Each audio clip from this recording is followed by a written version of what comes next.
Hi everybody, Bob with Knivestown here. Today we're going to take a look at a knife from William Henry. This particular model is the T10.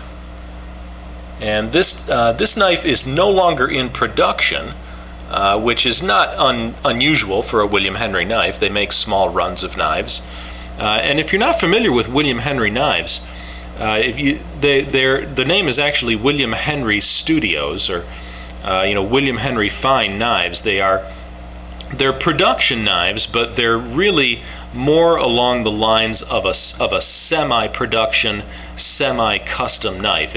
They're really a mixture of both. The knives are partially handmade, and they are made from the finest possible materials, the finest craftsmanship. They're made in small runs, and it's the finest quality knife that you're going to find, short of a full custom knife.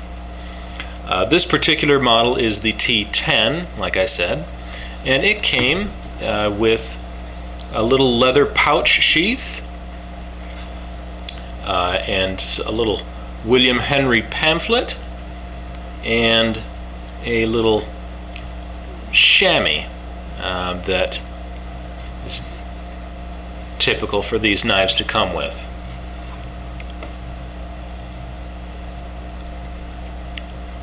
The pamphlet here says, William Henry Knives is a studio devoted to creating the finest possible carrying knives. Each knife is produced with state-of-the-art technology and materials and hand-finished with expert craftsmanship and attention to detail. This fine folding knife features a hand-rubbed blade of ATS 34 stainless steel hardened to Rockwell 5960. The frame is anodized titanium with stainless fittings and Teflon bushings. Adorning the frame are hand-rubbed nickel-silver bolsters and scales of redwood burl. That's what this particular T10 model was made with.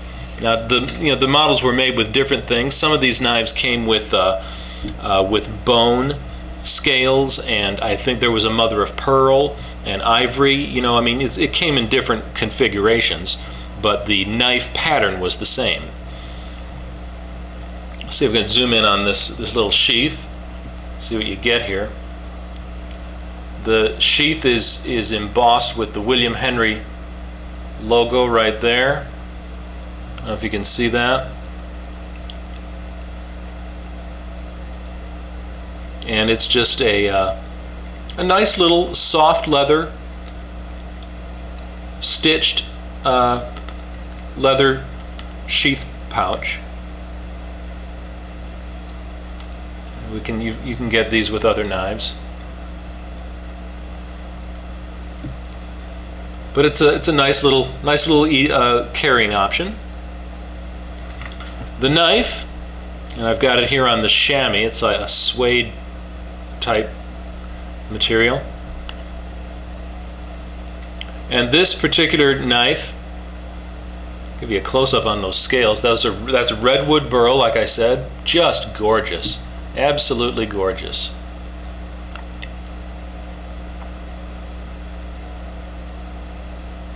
Hope you can see the figuring in that.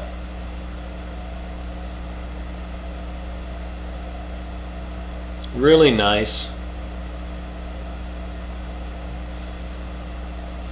There's the nickel silver bolsters. It does have a single thumb stud on the right here for right hand opening.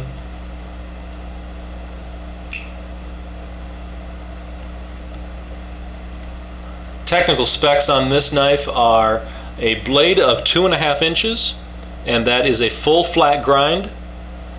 The steel is ATS 34. The overall length is 6 1/8 inches. The weight is 1.4 ounces.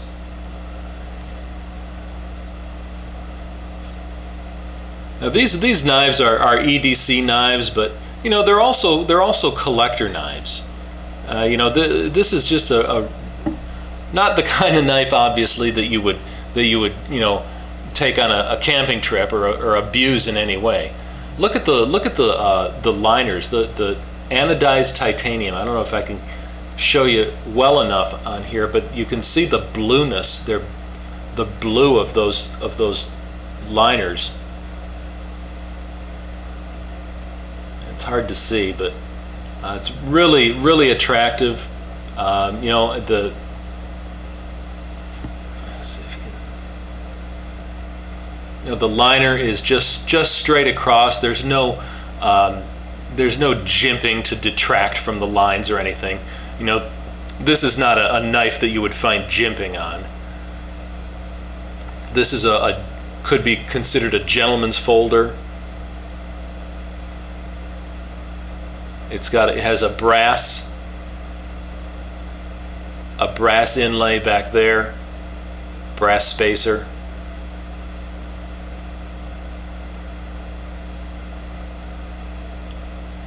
This knife was purchased, oh, I'd say about 10 years ago at the Mall of America. And so consequently, like any mall purchase, I'm sure it was, I overpaid, but it was around $140 back then, about 10 years ago, and it's worth around $300 today. You know, these knives can be considered an investment or a collection, you know, a legitimate collector's item.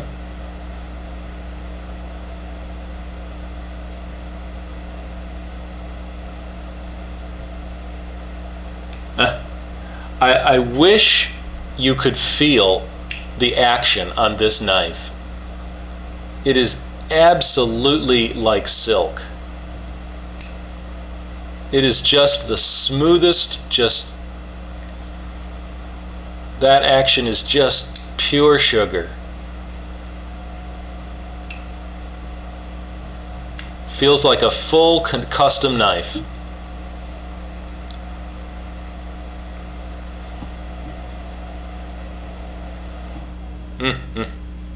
That's the William Henry T10 in redwood burl. The great little collectible knife. I hope you've enjoyed that. Thanks for watching. I'll see you again.